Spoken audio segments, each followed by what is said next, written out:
Hey, it's Neil from Walters Appliance, and today we have a Whirlpool front loader, and we're going to be replacing the cold water valve. So, back of the front loader, there's three 1/4 inch socket head screws that you got to take out. This one's already missing one in the middle, but there should be three.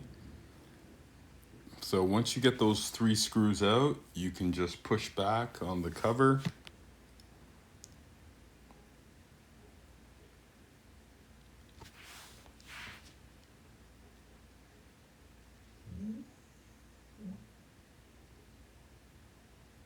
Okay, and the cover's off.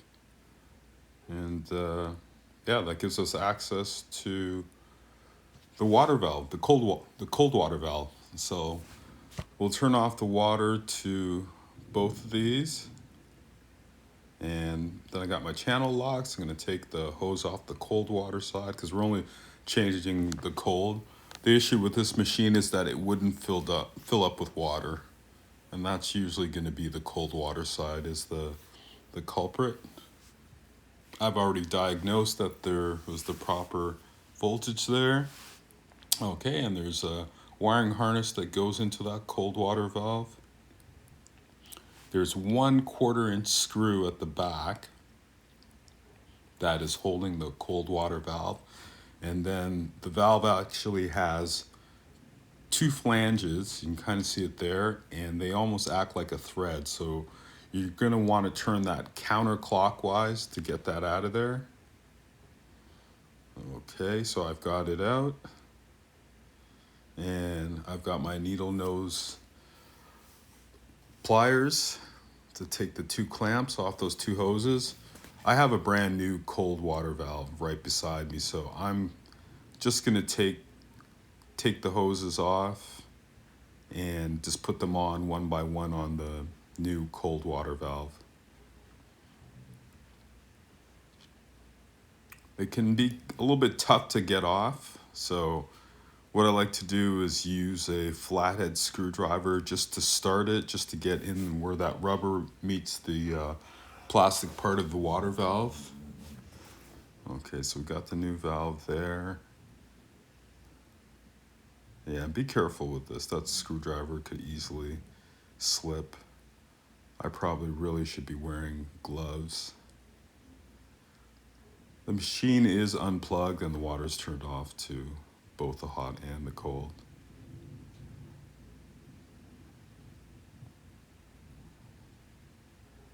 So you can see that once you get it started, you kind of got to twist this.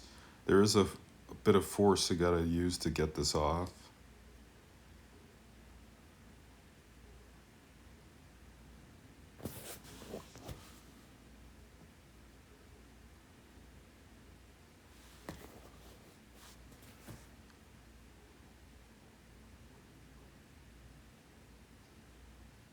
Okay, so we got it off, and I'm just gonna put that one on the same spot, but on the new one.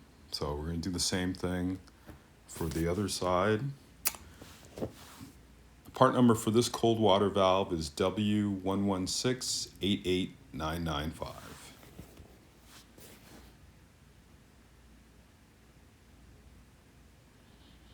Does take a little bit of force to get this off.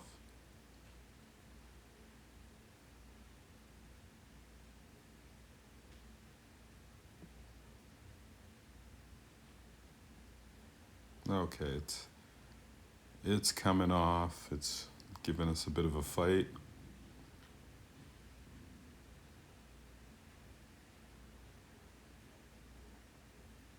Okay, and so we have both hoses on the new cold water valve.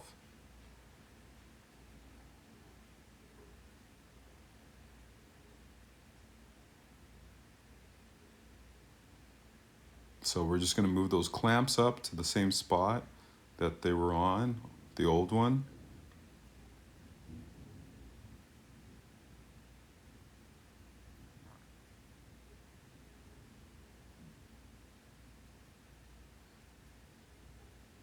Okay, so we're going to put that back in. So You're going to want to turn that to your left to get started. And then once you get it in that little hole there, then you can turn it clockwise to lock it into place.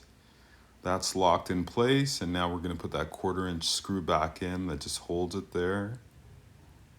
Okay, once that's good and tight, we can put the cold water line back on.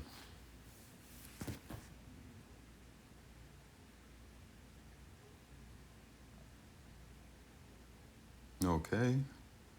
Sometimes I just go counterclockwise to start it so I can find that thread, and then I'll turn it clockwise.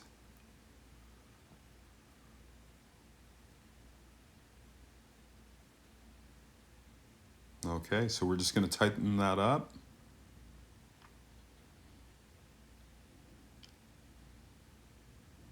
Yeah, I figure I'd just tighten up the hot side too. I don't know what's been going on. Since I'll be the last person to touch this machine, I need to make sure they're both tight. So I've turned them both on, and I'm just quickly checking for any leaks or any water dripping. There wasn't any issues. The repair was good. We're going to plug that back in. And I believe I ran this one in diagnostic. I don't think I'm going to show that in the video, but this repair worked out well, and the customer had their washing machine back.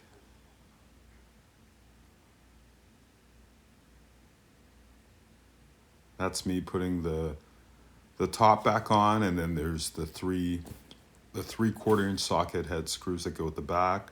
This one was missing one. 2 is still good enough to hold it in place. Okay, that's just me screwing that down.